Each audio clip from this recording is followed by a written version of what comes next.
ہیں سارے کسی نہ کسی حدیث پہ عمل کرتے ہیں، ہمیں کوئی اعتراض نہیں ہے، لیکن کیونکہ ہم حنفی ہیں اور ظاہر ہے ہم اس طریقے سے نماز پڑھتے ہیں اور ہمارے پاس دلائل موجود ہیں، تو نماز کا جو طریقہ میں بیان کروں گا یہ احناف کے نزدیک ہوگا، باقیوں کے نزدیک اگر کوئی شخص جو ہے اس پہ عمل کرتا ہے تو ٹھیک ہے، اس کے مطابق وہ اس پہ عمل کرے۔ تو یاد رکھیں تکبیر تحریمہ کا کہنا کیا ہے؟ فرض ہے۔ اگر کوئی شخص تکبیر تحریمہ نہیں کہتا تو نماز شروع نہیں ہوئی۔ اب اس میں غلطی کہاں پہ ساتھی کرتے ہیں؟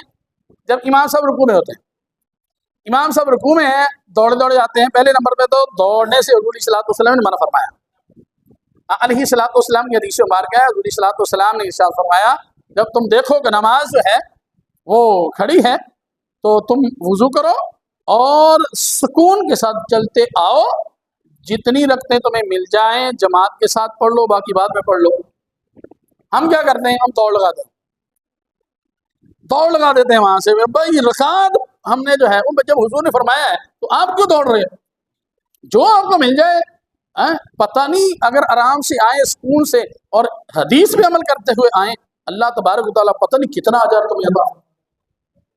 ٹھیک ہے، تو اس لیے جو ہے وہ ہم نے شریعت کو دیکھنا ہے، آرام سے چلتے ہیں، جو مل جائے اس کو پڑھ لیں، جو رہ جائے وہ بعد میں پڑھ لیں۔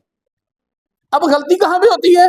وہ آتے ہیں جلدی جلدی سے رکوع میں چلے جاتے ہیں، رکوع میں جا کے اللہ اکبر کہتے ہیں، اب رکوع کی تسبیح تو کہہ دی انہوں نے، تکبیر کہہ دی، تکبیر تحریمہ کو کیا کر دیا؟ تکبیر تحریمہ کو کیا کر دیا؟ چھوڑ دیا۔ جب تکبیر تحریمہ ہی نہیں کہی تو نماز شروع نہیں ہوئی، مسئلہ یاد رکھیں۔ یہاں پر بھی تکبیر تحریمہ میں غلطی کی جاتی ہے کہ دوڑے دوڑے آ کر رکوع میں جا کر اللہ اکبر، رکوع کی تسبیح کہہ دی۔ ہاں آپ آئے ہیں، آپ گئے اللہ اکبر، ہاتھ باندھنے کی ضرورت نہیں، آپ نے اللہ اکبر کہہ دیا کھڑے ہو کر، اللہ اکبر اللہ اکبر، آپ نے رکوع پا لیا، آپ نے رکوع پا لیا۔ اگر آپ نے اللہ اکبر نہیں کیا بلکہ آپ رکوع میں چلے گئے اور رکوع کی جا کے تسبیح کہہ دی، تکبیر کہہ دی، تو پھر آپ نے تکبیر تحریمہ کو کیا کر دیا؟ چھوڑ دیا۔ جب آپ تکبیر تحریمہ کو چھوڑ دیں گے آپ کی نماز کا آغاز نہیں ہوا۔ ایک تو غلطی یہ کی جاتی ہے۔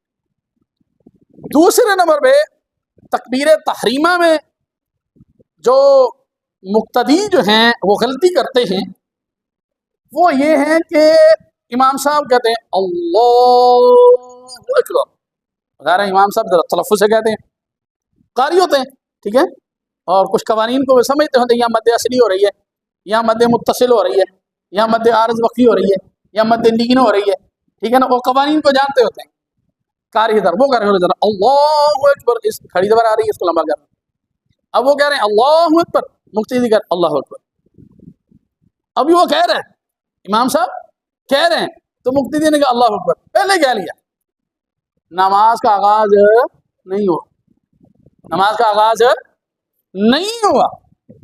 امام کے بعد میں آپ جو ہے وہ تکبیر آپ کی ختم ہونا ضروری ہے۔ اگر امام سے پہلے آپ نے تکبیر ختم کر دی تو آپ کی تکبیر تحریمہ نہیں ہوئی۔ جب آپ کی تکبیر تحریمہ نہیں ہوئی آپ کی نماز کا آغاز نہیں ہوا، جب آپ کی نماز کا آغاز ہی نہیں ہوا تو نماز بھی نہیں ہوئی۔